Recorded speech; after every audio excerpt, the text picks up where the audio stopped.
भाई दाहिना हाथ होता है और बाएं हाथ, तुम्हारे मुंह पे हाथ जाए ना तो धुलते नहीं हो, पर यही हाथ शौच के लिए नीचे जाता है, तो फिर एक साथ व्यवहार करो ना, मुंह पे हाथ लगाओ तो नहीं धुलते, तो शौच के लिए जाता तो काहे धुलते हो बाद में, फिर मत धुलो। भाई व्यवहार आप ही करते हो ना दो तरह का, मुंह पे हाथ लगाते हो नहीं धुलते हो, शौच के लिए हाथ डालते हो तो धुलते हो, क्यों? फिर करो एक समान व्यवहार कि नहीं जी यहां पे हाथ नहीं धुला तो वहां भी नहीं धुलेंगे। मतलब गधई की भी हद हो गई है ना, गजब के गधे हैं, छोटे मोटे गधे नहीं हैं, गजब के गधे हैं। गुरुदेव मैया और बाबा को कैसे समझाऊं? आप अभी मस्त पढ़ाई करो, पढ़ाई कराओ, फिर बाद में जब ले आओगे तो हम समझाएंगे माँ बाप को। गुरुदेव एक प्रश्न ये है कि आप कहते हैं कि हर पत्नी को एक ही पति से विवाह अगर हो जाए तो उसी पे रहना चाहिए है? आपने बताया कि अगर हमारा विवाह किसी से हो जाता है तो पति कैसा भी हो उसी को ही समझना चाहिए, लेकिन अगर पति चरित्रवान ना हो तो क्या करना चाहिए? क्या उस पत्नी को उस पति के साथ रहना चाहिए? देखो पति चरित्रवान ही हो, चरित्रहीन पति है तो उसे सत्संग के द्वारा, कथा के द्वारा, यदि कोई भटक गया, स्त्री ही भटक गई या पुरुष ही भटक गया, तो देखो जैसे रोग हो जाने पर रोग का इलाज होता है, ऐसे व्यक्ति यदि बिगड़ गया, भटक गया, तो उसे सही रास्ते पे लाया जा सकता है। किंतु वो रोगी हो गया किया है। जाए कि लाया जाए। किंतु वो रोगी हो गया है तो रोगी हो गया तो ऐसे का त्याग करना ही धर्म है। तो उस लड़की को दूसरा विवाह करना चाहिए? नहीं, दूसरा विवाह नहीं, भगवत चिंतन में रहना चाहिए। मीराबाई ने भगवान को अपना माना। जैसे कि आज उसका विवाह हुआ, उसके एक हफ्ते बाद उसे सब कुछ पता चला, तो उसे क्या करना चाहिए? तो आपने पति को समझाना चाहिए कि अब हो गया भैया भैया, अब हमारे संग रहो।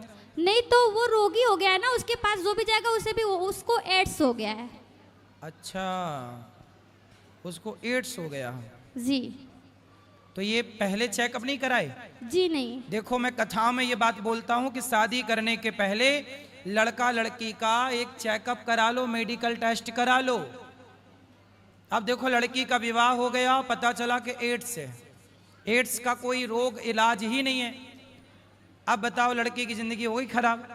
इसलिए शादी ब्याह करने के पहले आज के छोरा छोरी लिवन में रहते हैं, इनका एड्स टेस्ट जरूरी है। तो गुरुदेव उस कन्या को क्या करना चाहिए?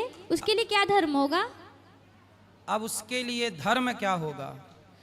क्योंकि आप कहते हैं दूसरी विवाह करना पाप है, लेकिन उसका पूरा जीवन ऐसे पड़ा हुआ है, पूरा जीवन और पड़ा उसके है, पर पिता जब भी तक नहीं वो है। देखो ऐसा है कि जब तक विवाह हुआ है तो जब तक वो है तो उसके साथ भले वो संबंध ना बनाए, पर पति के भाव से सेवा करे, क्योंकि अब तो हो ही गया। ये तो पहले का डिस्कशन है कि भाई करें ब्याह की ना, अब तो हो गया, तो अब जैसा है आप संबंध ना बना के उसके साथ केवल उसकी सेवा के भाव से रह सकते हैं। उसको घृणा आती है उसको देख के। कौन? पत्नी को? अच्छा, उसे हुआ कैसे? आजकल एड्स ऐसे भी तो हो सकता है ना कि किसी का ब्लड चढ़ गया, धोखे से ब्लड आ गया तो भी हो जाता, जरूरी नहीं है कि वो किसी के साथ संबंध बनाया हो तो ही एड्स हुआ हो। डॉक्टर का कहना है कि बहुत ज्यादा मतलब इनका रिलेशन शिफ्टिंग हुआ इसलिए। हाँ, तो यही कारण होता है इसका, बीमारी का। तो चलो ऐसे ये सब पहले चेक करना चाहिए। बेटी का विवाह मजाक नहीं है, पानी पियो छान के, विवाह करो जान के, बहुत पड़ताल करनी चाहिए। गुरुजी बेटी के कन्या विवाह को क्या करना चाहिए? उसे दूसरा विवाह करना चाहिए? सनातन धर्म दूसरे विवाह की इजाजत नहीं देता। आगे हरी इच्छा है, जो उसे अच्छा लगे, जो रास्ता उस अच्छा